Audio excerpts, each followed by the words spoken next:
Buyur Cavad müəllim. İlk dəfə səslənir bu. Biz onu 3 gün bundan qabaq yəni səsimizi yazdırmışıq. Fani Dünya adlanır. Nicad qardaşımızla duet bir mahnıdır. İlk dəfə sizin üçün oxuyuruq bunu. İnşallah sabahdan sabah inşallah mən onu şəxsi saytımə də qoyacağım. www.javadrecebov.com inşallah. Bəli, saytımız. Yaşa. İnşallah. Buyuruz.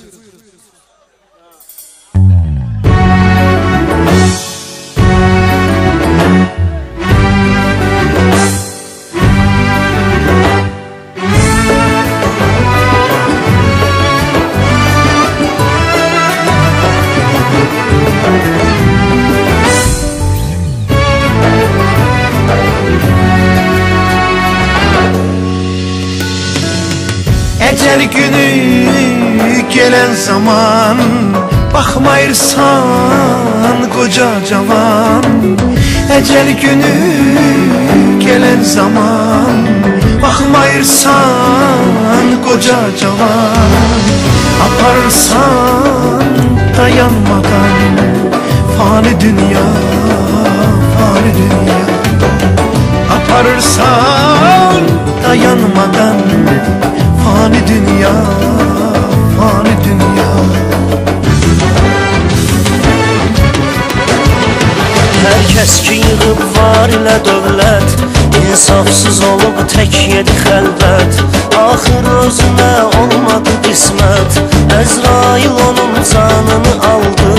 Dünyada qalan dünyada qaldı, Əzrail onun canını aldı. Dünyada qalan dünyada qaldı.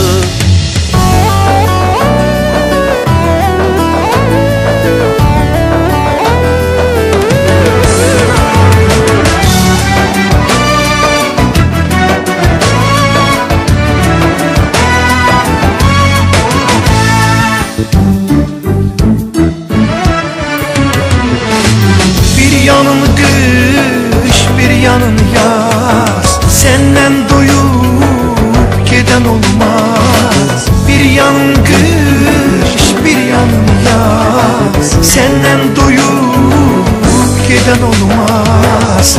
Kederin çok, sevincin az, fani dünya, fani dünya. Kederin çok, sevincin az, fani dünya, fani dünya. Taptaç hələ daş qızıl almaz, heç kəsdə Süleyman qədər olmaz. İnsan olanın qanı eder az, müdrik babalardan bu misaldır. Dünyada qalan dünyada qaldı, müdrik babalardan bu misaldır. Dünyada qalan dünyada qaldı.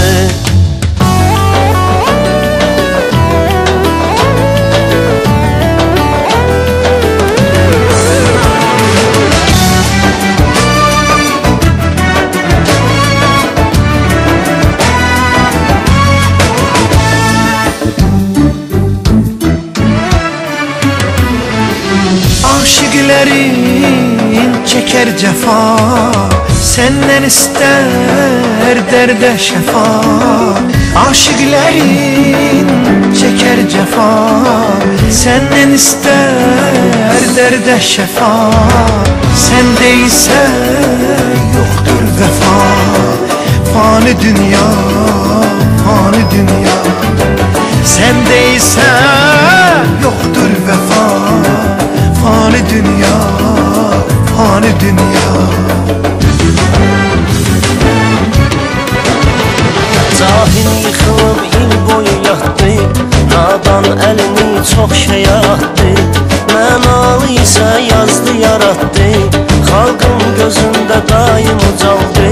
Dünyada qalan dünyada qaldı. Hər kəs ki yığıb var ilə dövlət, insafsız olub tək yedi xəlvət. Axır özünə olmadı qismət, Əzrail onun canını aldı. Dünyada qalan dünyada qaldı, Əzrail onun canını aldı. Dünyada qalan dünyada qaldı.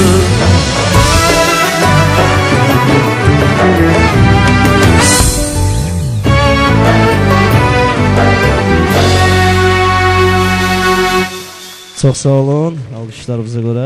Yaşa Cavad müəllim. Çox sağ olun.